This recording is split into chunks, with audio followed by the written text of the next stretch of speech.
Assalamualaikum dan salam sejahtera. Saya Siti Hana binti Sabni, nomor matriks BB 241610002.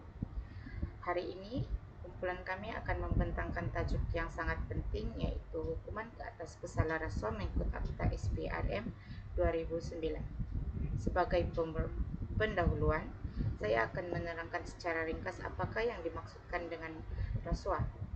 Rasuah ialah perbuatan yang melibatkan tawaran, permintaan, pemberian atau penerimaan sesuatu yang bernilai seperti wang, hadiah, ataupun jawatan dengan tujuan untuk mempengaruhi keputusan atau tindakan seseorang yang mempunyai kuasa. Rasuah akan memberikan impak yang sangat negatif kepada negara. Ia bukan sahaja melemahkan sistem pentadbiran dan ekonomi, malah boleh merosakkan nilai moral masyarakat serta menghakis kepercayaan rakyat terhadap institusi kerajaan. Oleh itu, untuk membenteras masalah ini, kerajaan telah mewujudkan Akta Suruhanjaya Pencegahan Rasuah Malaysia 2009 atau ringkasnya Akta SPRM 2009. Akta ini memberi kuasa kepada SPRM untuk menyiasat, menangkap, dan mendakwa individu yang terlibat dalam kegiatan rasuah.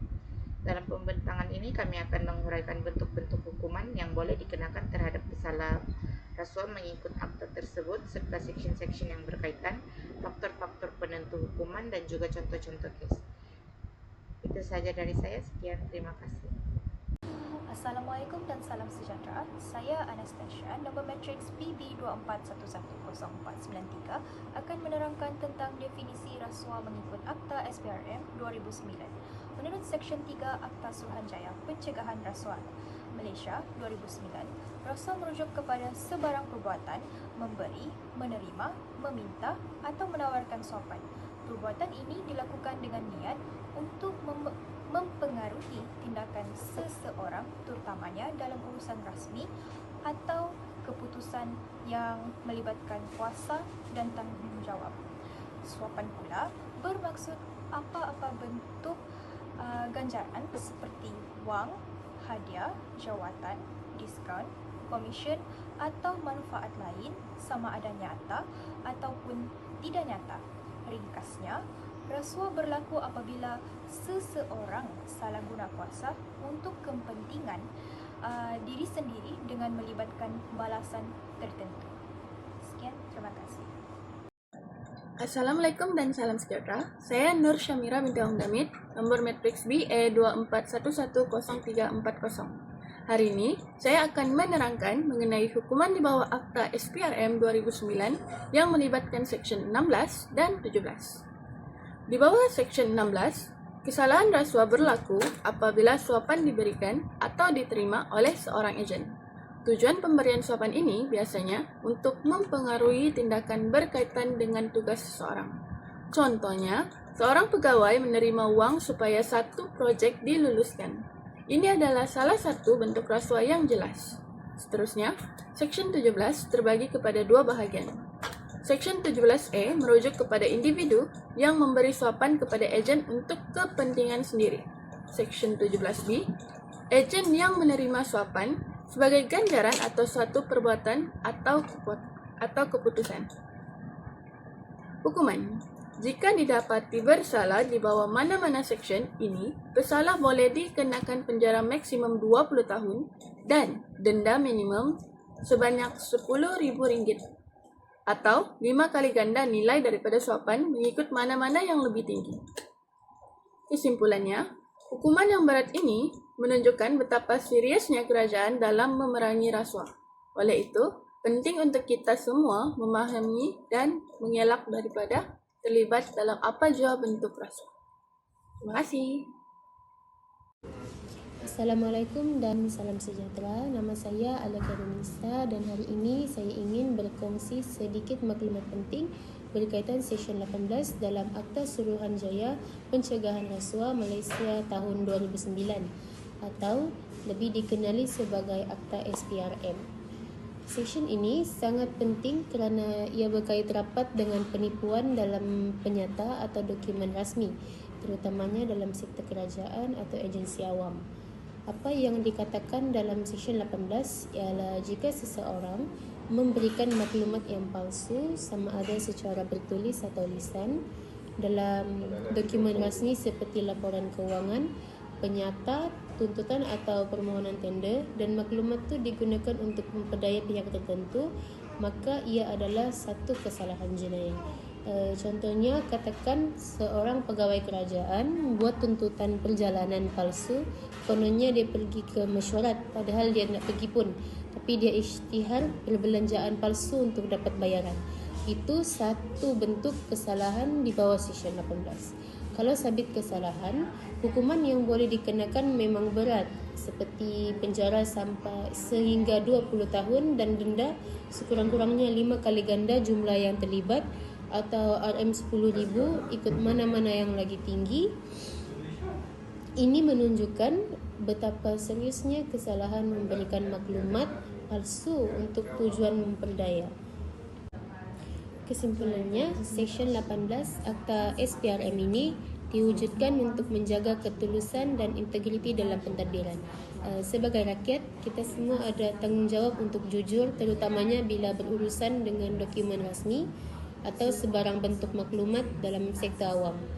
Terima kasih kerana meluangkan masa menonton pembentangan saya ini. Sekian sahaja daripada saya. Assalamualaikum. Assalamualaikum, nama saya Siti Nur Fauzana binti Faizam bernombor matriks B24110495. Hari ini saya akan bentangkan tentang Seksyen 23 iaitu penyalahgunaan kuasa atau jawatan. Apa itu Seksyen 23? Seksyen 23 ini maksudnya menggunakan jawatan atau kedudukan untuk suapan pegawai badan awam. Antara elemen kesalahan di bawah Seksyen 23 ialah tertuduh merupakan pegawai badan awam, terdapat tindakan menggunakan jawatan atau kedudukan, dan tindakan dilakukan untuk mendapatkan suapan. Contohnya kes Datuk Seri Najib Razak. Beliau dijatuhi hukuman penjara 12 tahun dan denda 210 juta bagi tuduhan menyalahguna kedudukan berhubung dengan SCR International. Kepentingan Seksyen 23 ialah menghalang penyalahgunaan dalam kalangan pegawai awam dan meningkatkan integriti.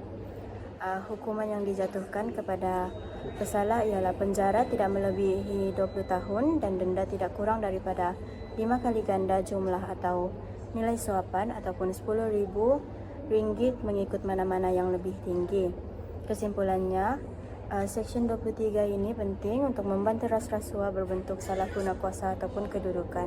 Sekian, terima kasih.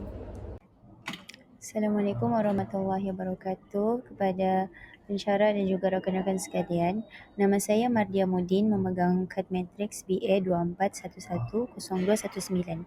Hari ini saya akan membentangkan bahagian ketujuh iaitu contoh kes nyata dan kesan hukuman di bawah Akta SPRM pada tahun 2009. Antara contoh kes yang sangat terkenal ialah kes Najib Razak melibatkan syarikat SRC International.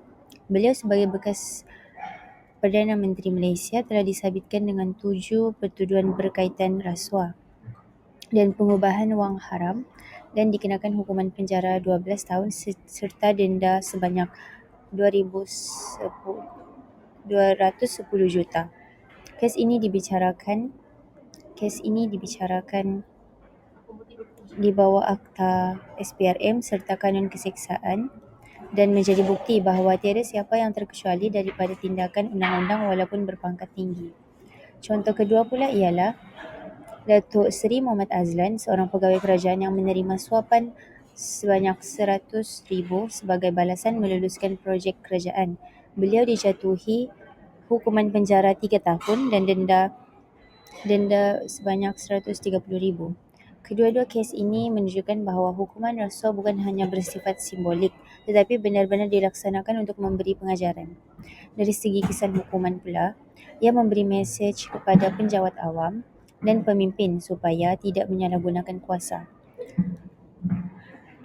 Ia juga mampu memulihkan keyakinan rakyat terhadap sistem keadilan dan integriti kerajaan. Selain itu, tindakan tegas ini juga boleh mencegah orang lain daripada terlibat dalam rasuah. Kesimpulannya, hukuman yang dijalankan bukan sahaja untuk menghukum pesalah, tetapi juga untuk mendidik masyarakat dan mengekalkan ketelusan dalam pentadbiran negara. Sekian, terima kasih. Seterusnya saya akan membentangkan tentang faktor penentu hukuman. Mahkamah akan mempertimbangkan beberapa faktor ketika menjatuhkan hukuman. Yang pertama ialah nilai rasuah. Jika nilai rasuahnya lebih tinggi, maka lebih berat hukuman yang akan diberikan. Yang kedua ialah jawatan ataupun kedudukan pesalah. Jika pesalah mempunyai kedudukan yang tinggi, contohnya seperti pegawai kerajaan, mungkin hukuman yang akan diberikan lebih berat kerana tanggungjawab mereka yang lebih besar. Yang ketiga ialah kesan terhadap masyarakat dan institusi. Jika perbuatan tersebut merosakkan kepercayaan awam ataupun sistem kerajaan, mahkamah akan mengambil tindakan yang lebih serius terhadap pesalah. Yang keempat ialah sama ada pesalah mengaku salah ataupun melawan kes. Jika pesalah mengaku bersalah lebih awal, ia mungkin dapat mengurangkan hukuman. Yang kelima ialah rekod jenayah lampau. Jika pesalah mempunyai kesalahan lampau, maka hukuman yang diberi mungkin boleh lebih berat. Yang terakhir ialah kerjasama dengan SPRM. Jika pesalah memberikan kerjasama yang penuh dalam siasatan, ia mungkin dapat meringankan hukuman mereka. Sebagai contoh, dalam kes-kes besar seperti bekas menteri ataupun pegawai kerajaan yang disabitkan kesalahan rasuah berjuta ringgit, maka mahkamah biasanya menjatuhkan hukuman penjara yang lama dan denda yang besar sebagai pengajaran kepada mereka. Assalamualaikum dan salam sejahtera diucapkan kepada doktor. Nama saya Nur Farah Sakinah binti Abdul Rahmat, nometrik BB24161073. Hari ini saya akan membentangkan tentang rumusan dan penutup. Untuk rumusan, secara keseluruhannya, Akta SPRM 2019 menyediakan undang-undang yang kukuh dan dalam membanteras jenayah rasuah. Dalam Seksyen 16 dan 17 akan menghukum pemberi dan penerima suapan.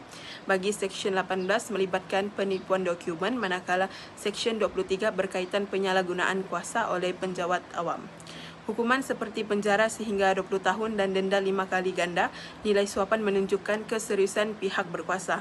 Mahkamah juga menilai faktor seperti niat, jumlah suapan, kesan perbuatan dan kedudukan pesalah dalam menentukan hukuman.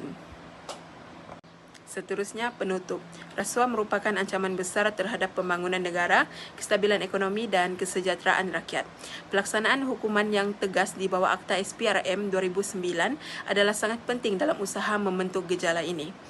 Undang-undang yang mantap sahaja tidak mencukupi tanpa sokongan daripada masyarakat dalam memupuk nilai integriti, kejujuran dan tanggungjawab. Masyarakat harus lebih peka dan berani melaporkan sebarang kegiatan rasuah kepada pihak berkuasa. Pendidikan anti rasuah juga wajar diperkukuhkan sejak di bangku sekolah lagi agar generasi akan datang membesar dengan kesedaran yang tinggi. Semua pihak termasuk pihak kerajaan, sektor swasta, pertubuhan masyarakat dan rakyat perlu bekerjasama memerangi rasuah secara berterusan. Hanya dengan usaha bersama, kita mampu membina sebuah negara yang bersih, telus dan berintegriti. Sekian, terima kasih.